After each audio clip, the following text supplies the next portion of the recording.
when I first got asked this about Avatar, I'm like, you mean like the little picture on your profile? I remember the first time I heard that term, they were like, well, who's your avatar? And I'm like, what? Like the blue? So the avatar, like you already said, you know, that's your ideal customer. Hey everybody, welcome back to the FIP Printing Pros podcast. Again, I'm your host, Josh Steinison, with my co-host, Chris Lockwood. Today we're going to be talking about how to find your avatar or your niche down customer base, who you're targeting basically is what we'll be talking about today. If you want to kick it off. I'm going to kick it off with we're not talking about the giant blue guys that live on another planet. No. Which is what I thought the first time I ever heard this. So I'm not gonna lie. When I first got asked this about Avatar, I'm like, you mean like the little picture on your profile? They used to call those avatars or whatever. I remember the first time I heard that term, they were like, well, who's your avatar? And I'm like, what?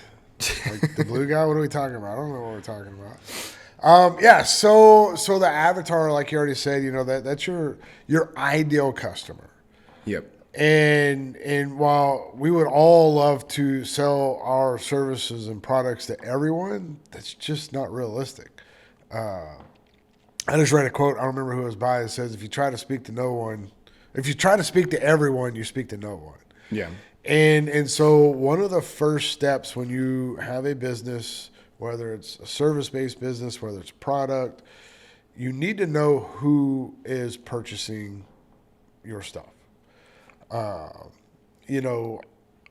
Places like Audi or Lamborghini, like they have a certain audience. Yep. And it ain't me. I'm not out there buying those cars. No.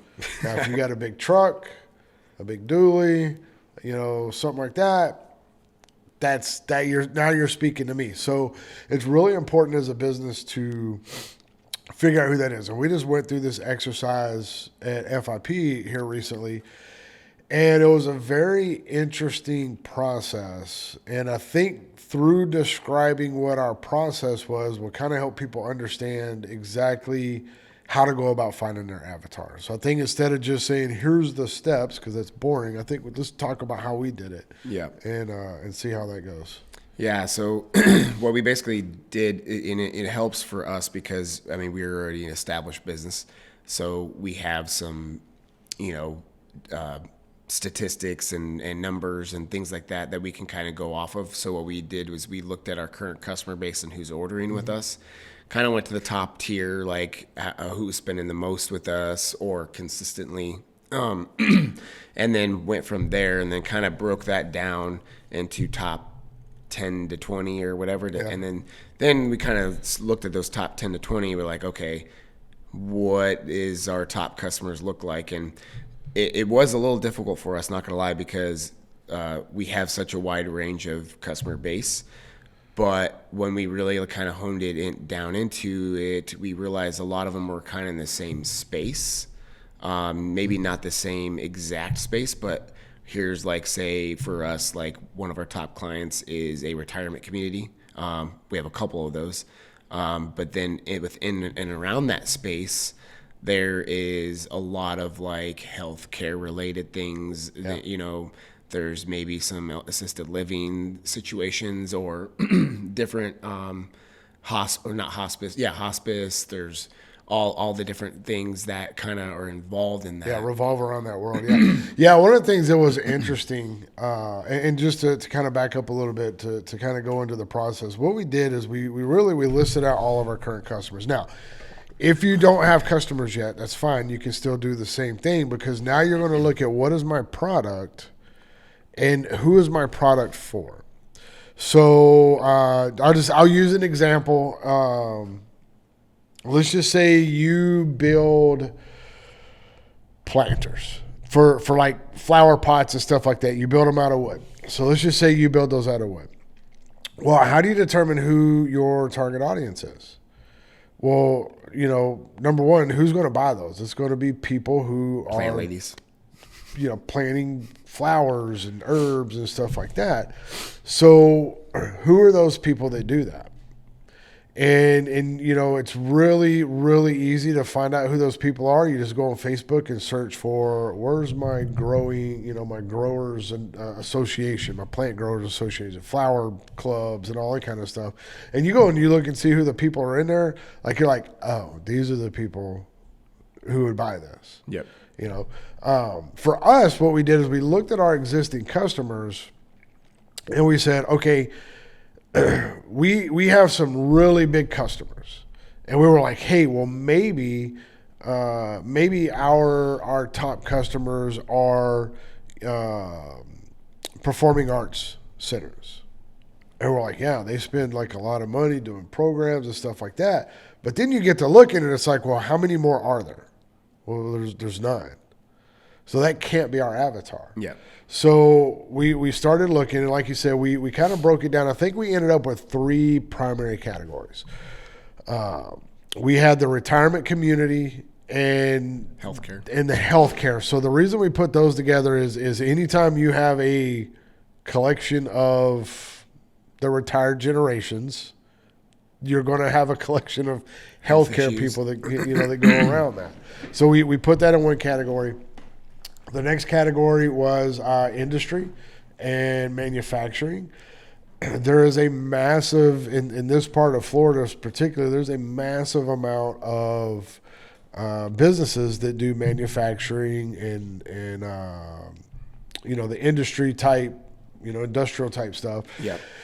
And then what was the third one? It was like entertainment/events. Yeah, it was like events, entertainments, because we got a ton of hotels that have event spaces. We have connected back to the retirement community. We do have those performing arts places, and there are a few of them right here. But you have other things that are revolved around the entertainment industry. A lot of wildlife parks, state parks, stuff like that. You got, basically anything that somebody might vacation to. Yeah, there you go. Thank you. Or on a weekend want to do like a trip to somewhere type of thing, that kind of stuff. Yeah. Basically. So what we did is we said, okay, that's number one. That's the companies that are purchasing our stuff. And then we ranked it, honestly, based on 3 major factors. Number one was consistency of ordering. How consistent month in and month out are they ordering things? How much are they ordering? Like how much money, how much actual revenue are they bringing in? And then the third thing was, what is the available market that's out there?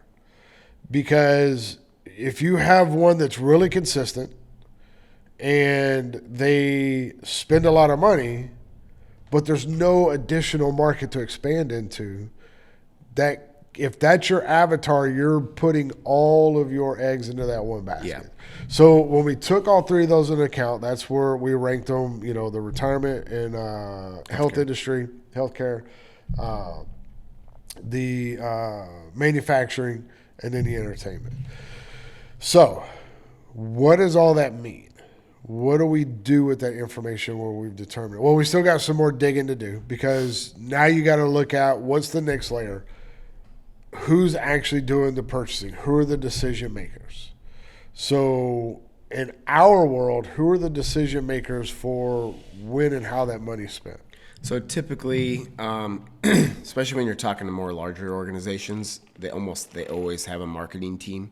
So whether it's somebody in marketing, a marketing director, or whatever, that's typically for us, that's who we're targeting. Or if it's a smaller company, a lot of times it's just the business owner, or sometimes it's just thrust upon somebody as an extra duty for, hey, office manager, whatever the case may be, that, hey, we need these for this event, or just for the handouts of people come in, whatever. So it is a understanding of trying to figure that out, because and some of that is trying to understand, okay, typically, 5 and under employees, are probably going to be the business owner to talk to at least target. It may not be them who maybe does it, but they're involved more than likely.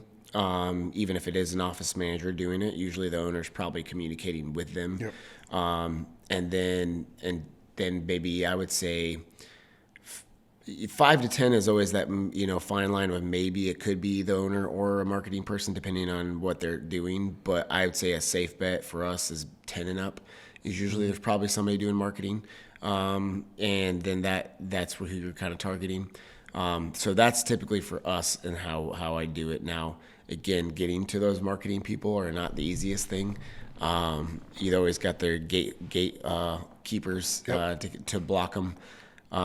So like what we've done personally to help try to target them is we purchased data basically from a website that we found, or software, or whatever you want to call it, that we are able to pull in leads that we're targeting based on how many employees, what maybe their title is, or things like that, and it pulls emails and contact information. And then we do email campaigns to them. Yeah, you draft a specific email, for that thing. Now, the other thing that goes along with that, and this is going back to the previous episode when we talked about, brand consistency and messaging. We're sending out the emails because we know this is who we're looking for. We're looking for marketing managers or office managers in retirement communities and medical facilities in our geographic area. Yep. And then from there, whenever we send out emails, it's almost like if I was talking directly to you, or if I was doing business owners, like sometimes we target veteran-owned businesses. Yep. I'm going to craft my message that says, it's almost like if Josh is the veteran business owner, he reads it, he's like, holy crap, this guy wrote this to me. Yep. Even though we all know it's a generic email, but the way it's written, it is for that person. That's why it's important to figure out who that avatar is. Yep. Is I want to craft a message for that person. Social media. I want to craft my social media message. Okay, and we're back. You might have noticed a little bit of technical difficulties, so we're going to jump right back into the conversation we were having. I'd already mentioned about the consistency in, the email message going to that particular person, the marketing manager. But it's more than just that. It's also, so now we're doing social media marketing. And so when we put out an ad or we put out a short video or a reel or whatever, we're going to be speaking as though we were speaking to that marketing manager for that medium to large company. And, then everybody's like, well, how do you know they're going to see it? Yep. Well, it's amazing how social media can read our minds. Google can read our minds. I'm thinking about something right now. I'm going to go to my computer later and I'm going to see an ad for whatever that thing is. I don't know how it works. It's witchcraft or something. No, seriously.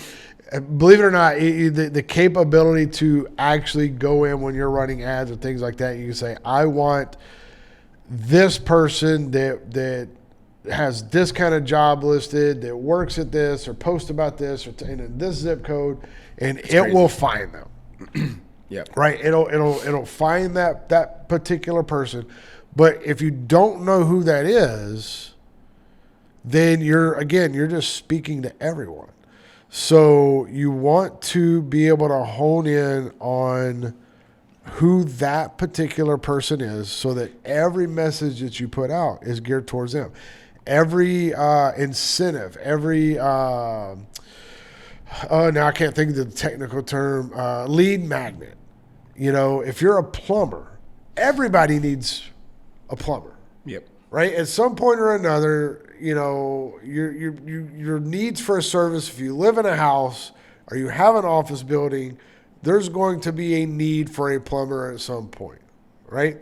Now, just because I'm a plumber doesn't mean that everyone in the area is my avatar. If I'm a commercial plumber, I am specifically looking for contracts with people that have, large office buildings with at least 10 bathrooms in it. Yeah. Right? I am looking for, if I'm a residential plumber, I'm not looking for, residents all over the city of Ocala. It's an hour from one side to the other, it feels like sometimes. If there's an emergency, I'm not going to make it from northwest to southwest. Yep. So I'm going to find my customer base in a particular area. Maybe it's apartment complexes. Maybe it is single family homes in a particular geographical area.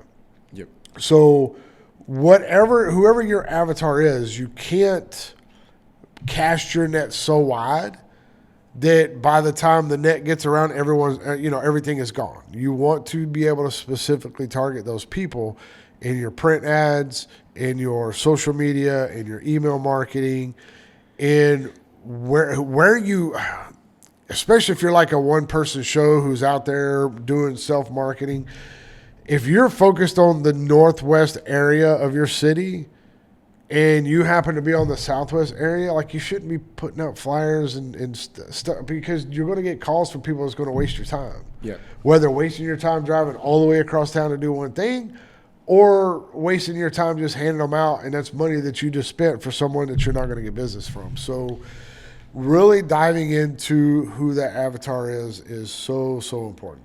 Yeah, and the biggest thing with that is sometimes that means that when you do try to dive more deeper into targeted things, maybe you're not going to see, I guess, the desired results that you might have in your head of what you expect, because we've had these conversations recently too, is, it's not our target.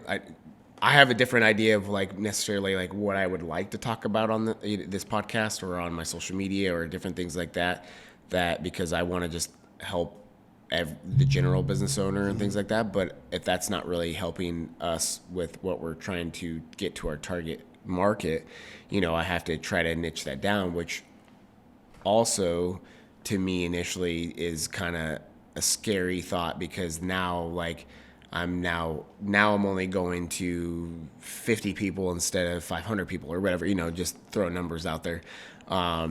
But the way, it's explained and understanding it is, now instead of getting 500 views, I may only get 50. However, out of those 500 views, are they really, going to be my people I really want to see that and be my customer?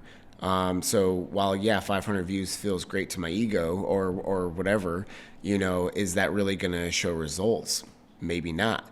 But if I am niching it down to the 50, and I know those 50 more than likely are at least in my target market, then I know I'm actually really getting a targeted reach. And then maybe if I get 1 to 5 customers out of it, or whatever the case may be, now it's worth it for me to, who cares if it's, 500 or 50, it's really at the end of the day, how many are you getting results out of? And, Alex Ramazzi, is one of my people I listen to a lot, and he's talked about this too. And he's like, some of my most, biggest, posts that I've made that has made me the most money have actually been the least amount of views, or whatever the case may be, because I had it so niched down that I knew what I was targeting, and I got the people I was targeting compared to just a generic thing.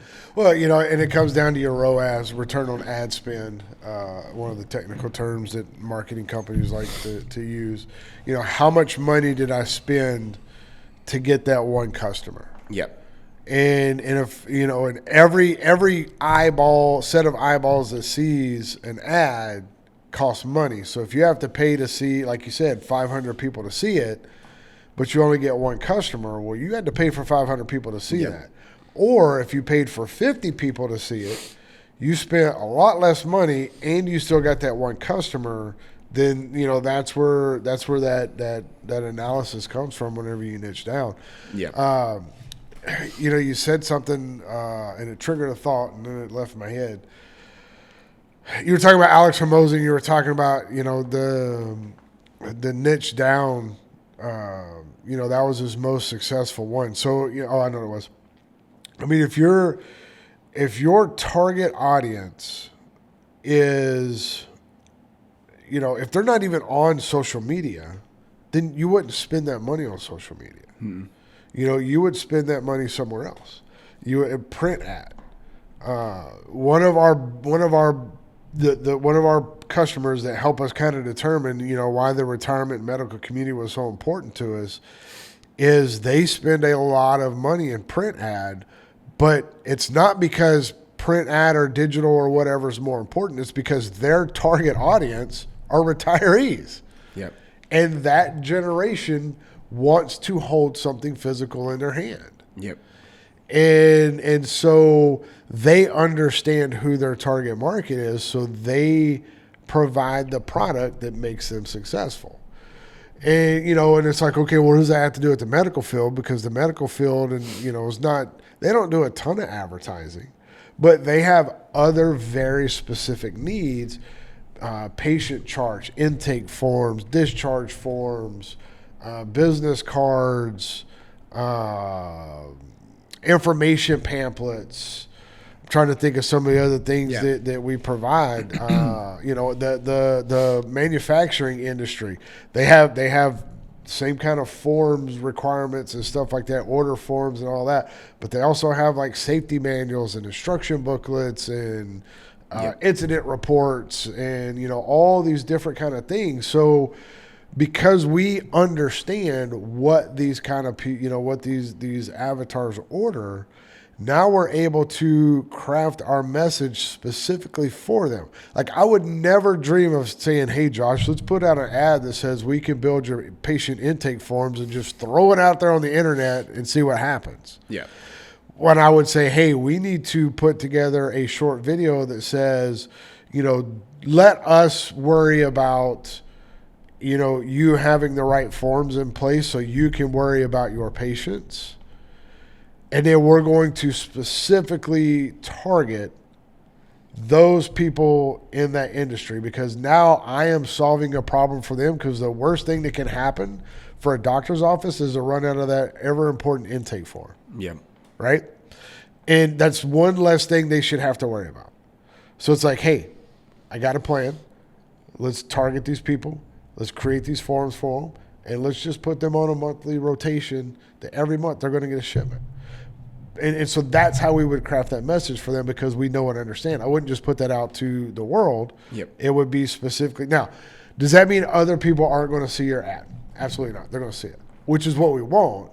But I'm speaking to that specific person. Yep.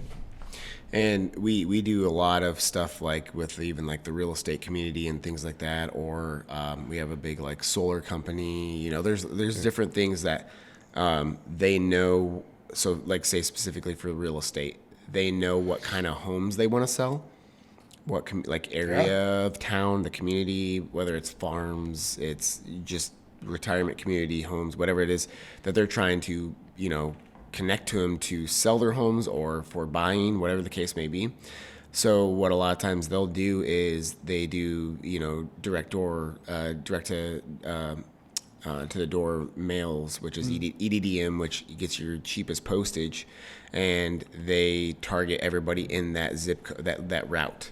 And so that has worked very successfully for a lot of realtors. And they do that because they know.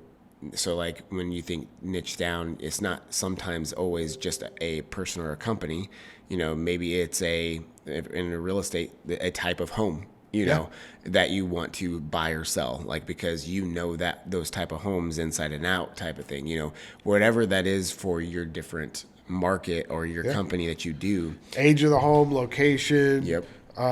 Sell price, value. There's a guy up in New York. I know he has been in the past. I don't know if he still is, but he was the number one earning real estate agent in the country. And it's a lot of money, probably. For the number one. Oh yeah, Well, I mean, he's selling $60 million penthouses in New York. So but that's like, he is uber successful there.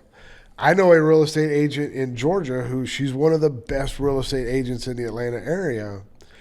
But if those two were to swap places, now they're excellent salespeople, so I'm sure they would figure it out. But if they were to swap places, would they be as successful? They'd have to learn a whole new thing. Yeah. So they understand their market. They understand who their avatar is, who they're selling to, who they're selling for. So yeah, that was a great example. Yeah, so we do that a lot, and again, we do that for multiple different industries, and that's why I think like it's kind of funny because when we were trying to figure out stuff for us, like I was like, how do I niche down our stuff? But then when I'm working with clients, like I'm having these same conversations with them, like, oh, who are you trying to target? What's your end goal? Like, who do you want as your customer? And I'm literally having these conversations, and I can help them break it down and like find who their customers are trying to target. But then when I am trying to figure out my own business, I'm like, well, so here's a really good way to look at it. So we work with other print companies in the area for certain things that they specialize in. And I was in one yesterday, and I was looking at how different their setup is than ours. Because we have these massive machines in the back. We do all this stuff, right? All these different kind of printings, and not to get technical on people, but we can do a lot of things. But there's this one business. They have a very small little workshop, nowhere near the giant warehouse that we have, and they are able to do this one really specific thing with some of our stuff that we can't do. Yep. They're able to go in there and put these tabs in these booklets that we printed. And they're able to put these tabs in there. And when I saw the machine, I was like, that's it? Like, it was the size of a typewriter. And I was like, holy cow. So, and it really made me kind of understand the process of why we're so specific, why we're looking for our specific customer, because we do specialize in a certain kind of thing. We like to do the bigger bulk orders for these, larger companies. Now, that doesn't mean we don't help everybody out, but like that's kind of where our focus is on these larger things. And then we have these other people that help us out with their specialties. One of the things you talk about all the time is if it's promotional items, like every print company who advertises they do promotional items sends it out. Yep. It's a specialized company that just does that. And then there's another company in town that their work area is probably 3 times the size of ours, AMI. It's like massive. Oh, yeah. But they do one thing. Well, they do more than one thing. Well, they mainly do one thing. They do the big signs Wide and banners, format right? Yeah, yeah. And so they specialize in something, and I'm like, that's kind of what the point of the avatar is. Sometimes you're a business that services other businesses, and I think more so that's what we do than anything else. Now we still have individuals come in, business cards. That's great. We're able to do that, but we specialize in, we're a company that really helps other companies do their stuff. Well, and that's why also like the Patriot line started, which is the wholesale side of what we do is during supply chain issues back during the COVID days, I realized there was a niche there for me to jump in on because I was having issues getting paper for our current customer base and things like that with the supply chain issues that I tried to outsource some of my stuff to wholesalers and found out that they were charging me more than what I was charging my customer. So like that couldn't even work like with a markup or anything like that. So I was like, there's a market here. So again, I realized a niche from that, that I could get in and I could start targeting and be another avatar. So that is what we've now started targeting is these other print shops that don't have the in-house capabilities to do the print work and all that kind of stuff, and they outsource all their work. So now we have, and again, that's a different company arm, but technically it's all under the same roof. Your other company in Nebraska, wasn't that one? All outsourcing. It was all outsourced. So you were basically a storefront and then outsourced all of the work, right? So we did do embroidery in-house for like polos and stuff like that and hats. But even we got to the point where, because my business partner and I, it was just us two and one employee, and my business partner was the one doing all the embroidery.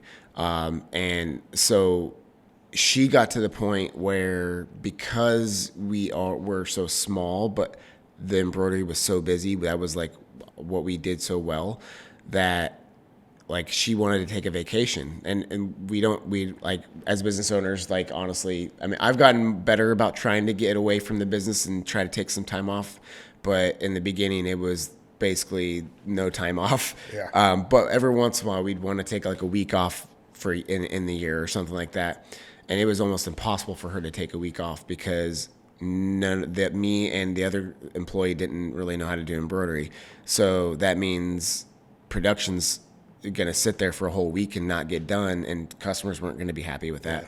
So what she was having to do is she would have to stay super late and over the weekends just to get it caught up enough that she could take a week off for a vacation. And then before she went on the vacation, she got so sick because she stressed herself out and Didn't even get to enjoy the vacation. And didn't even, actually, she didn't go on the vacation because she got so sick. So we ended up actually changing our model and outsourcing. So that is what we ended up, why we decided to. And honestly, price point, everything like that, we found a good wholesale embroiderist that it didn't really change customers' pricing or anything like that. And so we just realized the value of some of that stuff getting outsourced, that you can't just, like right now with our company, I can print the stuff in like 3 different ways. I have 3 different people that can print on 3 different machines, type of thing. You know, and there's more than that, but I can flex the people around if there's vacations and work stuff where she was the only one when we only had 3 people. It's more difficult. But again, going back to like the niching it down, that I'm targeting people like my original company I had in Nebraska is our target market now, is where they're small enough to where they're outsourcing, or they're big enough they just don't want to bring it in-house and get a big building, all the equipment, and deal with all that. They just rather just be good at what they do and sell. That's what a lot of them do. They're really good at selling. They don't want to have to deal with all, trust me, I get it, all the equipment issues and mechanical stuff that I've had to deal with all of our machinery, and employee issues, different things like that come up, vacations, people going gone. Like right now, what we're dealing with now, the struggle is how are we going to get this done, because now we're so busy, and figuring out how we're going to flex things around. Well, somebody's outsourcing, that's not their problem. That's the person's problem they're sending it out to, So honestly, I will say it was less stress in Nebraska when I was just outsourcing stuff, because it wasn't my problem if a machine goes down or anything like that. So, but anyways, sorry, going back to, I'm getting off topic, but again, I found, and again, it wasn't even I was searching for how to niche it down. It was just an opportunity that came up, and I'm the type of person that, like, I try to take anything that's coming through in life and I try to figure out how I can use it to my advantage and like learn from it. So when I came across that, I was like, hey, I could do this in business. I could take over their problem. This is a problem for us. So I know if they're charging that much and I could come in a little lower, then I can beat these guys. Yeah. And it's adding an additional arm to what we're doing and extra revenue. You just said something that's important. And I'm going to, when we get ready to wrap up, I'm going to go through, the steps of selecting your avatar. But you said something else that's really important, and that is, identifying their problem. Yeah. And exactly. How do you solve it? Yep. I think that's super, super important, because if you think, or you have an avatar but you can't solve their problem, well, that's not your avatar. We're a print company, we're not a weight loss company, so I can't solve that problem for someone. Yep. Some of the biggest businesses and products, the reason why they became successful is because they found where there's an issue or a problem of some kind that wasn't solved, and they became the solution. Yeah. And created something or a service or whatever it was, like that is basically what made them so successful, is because there wasn't something there to fix it, or maybe not enough people doing it. Or wasn't good enough. Yeah. So that is a super big key for that too. Yeah, that was a good point. I didn't even think about that. You got to be able to solve their problem, whatever it is, in order for it to be part of your avatar. Yes, for sure. Description. So, what are some pitfalls do you think that people need to look out for when they're identifying their avatar? I think for me personally, when we were doing this, is putting my personal opinion of what I want to do aside and what is Explain that a little bit. so like for instance, like the retire our avatar is the retirement community. I mean, it's not that it's not anything. I'm passionate about helping anybody and I want to help everybody, but I wouldn't say that like brings excitement to me to like sit there and talk about retirement or healthcare or things like that are not. I love helping people be successful in any kind of way I can help them, like providing. One of the things I love about our business the most is especially a smaller business. The bigger businesses, I'm dealing with mostly workers, so they're not, They're also a lot more impersonal. yeah, They're bigger, yeah. But a lot of the smaller businesses, what I love about what we do is the pure excitement of seeing somebody like get something that has their company's brand on it, something they have worked so hard for and built. That is like something I love like to do because I love helping people achieve what they're trying to accomplish. And some of that, just seeing their logo on an item is like sometimes just like a big motivation and a boost for them. I know it is for me, like when I'm looking back and like seeing my journey and like where I'm at and like just I love doing that part. But anyways, so sometimes those are what I would love to help. And I'm going to help them, no matter what. But as a business owner, the revenue side of it, those maybe aren't my best target for being successful. Yeah, I need to be successful and still take care of those people. I'm 100%. I will always take care of, no matter what the situation is, how small of a company is. Like I want to help them. But is that what's going to help me grow as a company? As them being my main target? No, it really isn't. And well, I mean, that's a simple matter of numbers, of economics. If I work to get 10 customers that pay me $10,000 a month, I would have to get 10,000 customers that pay me $100 a month. Yep.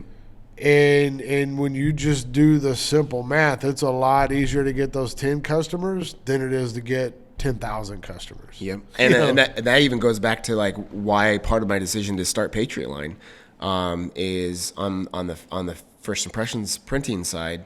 I'm on the retail side doing this. So when we work hard and we get one customer, I get one customer.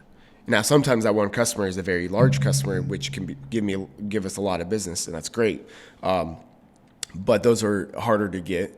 But on the wholesale side, I get one customer and I get their entire customer base. Yeah, because you got that print shop that now has their own customer base. Yes. Yeah. So that was another thing that I liked about the wholesale side, that I like try to figure out how to niche down and target those people, because it's not just getting one. When you work hard to get them, you get all their customers that you're working with. Yeah. So that the likeliness of them giving you more business over and over is highly likely.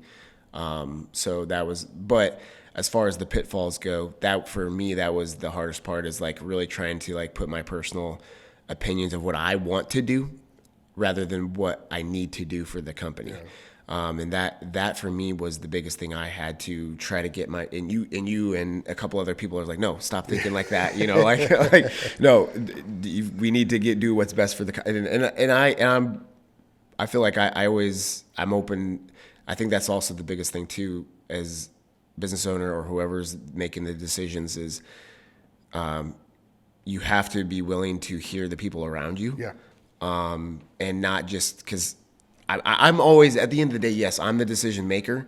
However, I don't think just the way I think is what should always be the decision. Like, I want to hear everybody, and I need some pushback if somebody feels strongly enough of that I'm wrong or whatever the case may be, so then I can hear it. Okay, all right, let me think about it, and then I make a decision. Yeah, better informed decision. A better informed decision at that point.